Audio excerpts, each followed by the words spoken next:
Oliver Anthony put out this post, right? I think we should take a look at it. Definitely think we should take a look at it. Don't forget to hit the like button, share the video as well. Seems like it's an extremely important message. Let me see. The screen should be working now. There you go. I was going to say, man, don't act like you don't know how to work. See what he has to say. It's a couple days after the Houston rodeo. We're slowing it down, guys. We got a pretty sweet show in Louisiana tomorrow. I know there's people in the comments like, man, slow it down. I got you. Well, hey. There you go. It's a couple days after the Houston rodeo. Make sure the audio is good for you. So we just got on the bus. We got a pretty sweet show in Louisiana tomorrow. And then before I know it, I'm flying to Australia. And I haven't taken the time to do one of these in a little while. I haven't really taken the time to do anything on socials the way I like. And grinding. I guess it's due time that I start doing all this again myself, at least for the most part. We recorded the album back in January, and that took a couple weeks. And we found this old church in Savannah, Georgia. We used microphones from the 1940s, and we used the ambience of the room for the echo. And it just sounds so good. I can't wait for you to hear it. The band's come a long way.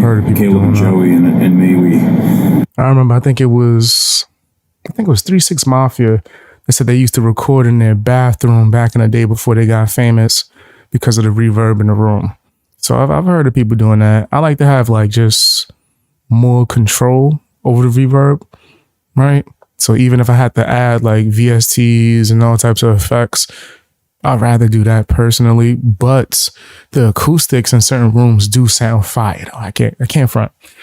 We're real tight now. We sound good together.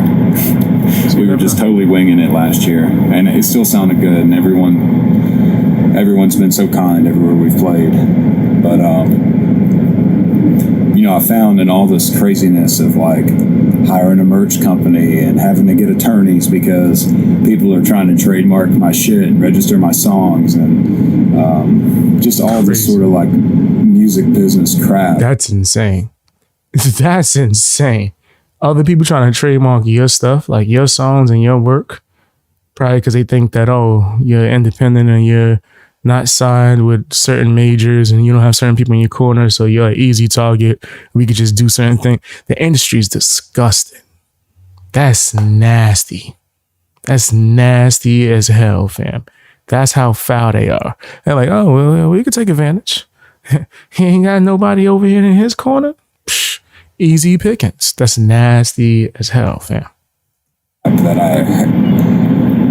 I've gotten distracted from what the whole purpose of this was in the beginning. I didn't want to come out on tour to just sing a bunch of songs for people and go back home and make money. It was like, I wanted to touch people.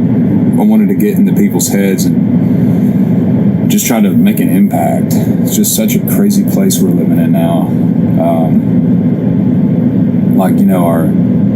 Our dollar is overinflated. All of our money goes overseas. It feels like the people that we elect to give a voice for us do the complete opposite. If anything, they silence us. Big facts. He's not lying there. Yeah, they don't give a damn. That's what it seemed like from over here, from where I'm sitting. It seemed like they don't care about us at all. Michael Jackson song. And they manipulate us. Yeah. It's just such weird times we're living in. I made a post earlier that it feels like in a way maybe we've already went off the cliff as a nation. And although things seem calm and comfortable now, we're just in free fall. Yeah. And when we finally hit the bottom, it's going to be a hard and sudden stop. And if we really are in that time of free fall now, this is an opportunity for us to take everything that we've learned the last 200 or 300 years as a country and decide what our next steps are forward, what it is that we really want for our kids. Because this really isn't about us, but so much. Life is such a short thing. I'm 31 now. A whole different time than a lot of artists, man. I will say that. He coming out here and kicking knowledge randomly. Well, mind you, he's busy as hell working on his music and his craft and certain projects. He coming out and just spitting realness, man. I think that's what drew a lot of attention to him, is that he wasn't what the industry was out here pushing. Now, I'll be dead. If I'm lucky, I'll be dead in 60 years, but probably a lot sooner than that. And you will too. Word. What kind of legacy are we leaving behind for the people that come after us? It says in Ecclesiastes that even the generations after us will be forgotten about the generations after them. It's like this is just a cycle that we're living in. And so I've gotten so caught up in the day-to-day of worrying about how to get certain t-shirts pushed out and worried about how to get to certain things and get people tickets for sold-out shows and just like all this, just all the rambunctiousness of it, that I kind of got distracted from the purpose of it. And so I'm going to go back to doing a lot of my own posts just like this. Yeah, I think that's best, right? I do think that's best. It's almost therapeutic, damn near. But on top of that, it gives you a chance to actually clear your mind, not really focus on the music because you can't do it 100% of the time. You'll go crazy, right? Focus on the things that you just have in your head. Thoughts, your supporters, right? Engaging with your audience, talking to your supporters. You might even want to start doing live streams. Who knows? We've been so fortunate. We've had a lot of shows sell out, but it was able to rent this. See, this is how amateur I'm doing it. I just got it sitting in the window. I've been able to rent my own bus. So just to rent this bus from right now through July was like $98,000. It's like everything costs so much money. Whoa. And trying to find the right balance of being able to do the things to keep everybody with me comfortable and excited and energetic, but also keep my ticket prices low. Right. Because, yeah, think about that. He's spending that much on the bus. Whoa. And he's not trying to like charge a crazy amount of fee for the tickets because he want to make sure his supporters are able to afford the tickets and go and see him. Yeah, man, that has to be a lot of stress on top of all the other stuff like creating the project, going on tour, making sure the tour itself is fire. It's just been a very fine balancing act. Yeah, pretty much all the shows have been $25 tickets. If we're playing at a festival, I can't control what they charge, but if it's my show, it's $25. And then we've done some of the like really good seats at $35 or $45. But we've still managed to have free shows on the schedule. We got some really cool charity shows coming up. My brain's just kind of scattered all over the place, and so I'm excited for this next chapter of getting a little more personable again, being able to kind of show you where I'm at every day and what's going on. And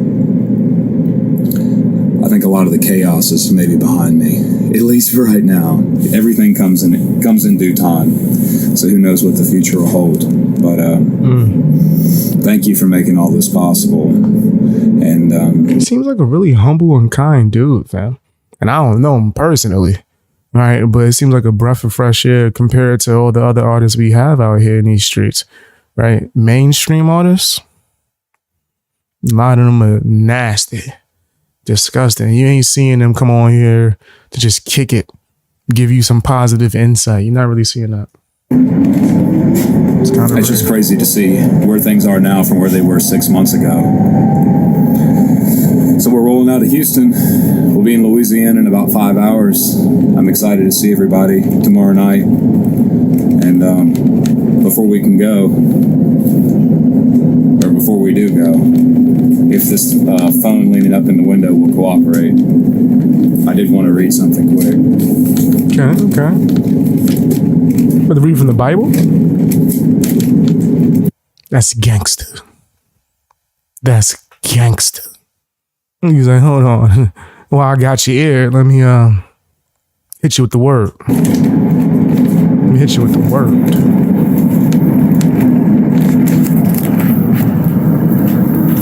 Reading this out of Matthew chapter 10. Jesus called his 12 disciples to him and gave them authority to drive out impure spirits and to heal every disease and sickness. Oh, that's crazy. I'm sending you out like sheep among wolves. Therefore be as shrewd as snakes and innocent as doves. Be on your guard. You will be handed over to the local councils and flogged in the synagogues. Nice. On my account, you will be brought before governors and kings as witnesses to them and to the Gentiles. But when they arrest you, do not worry about what to say or how to say it.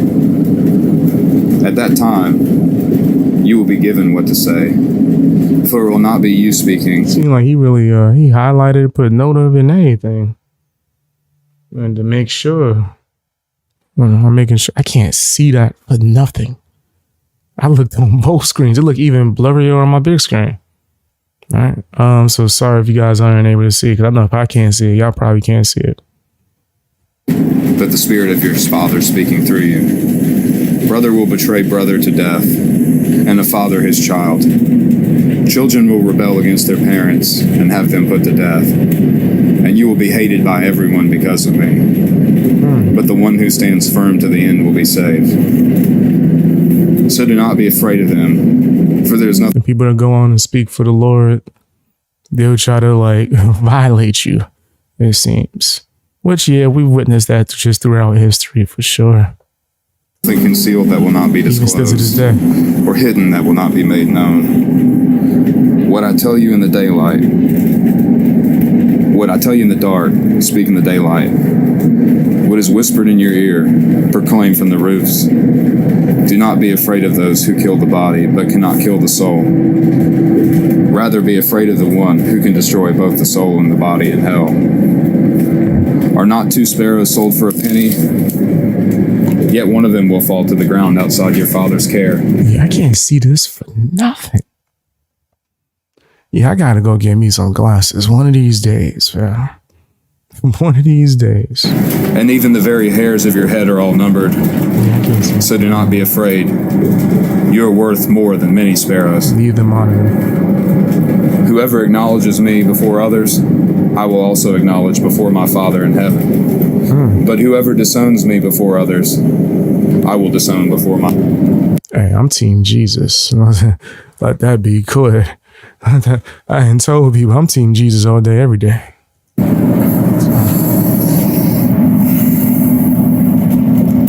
He was cooking with that one, man.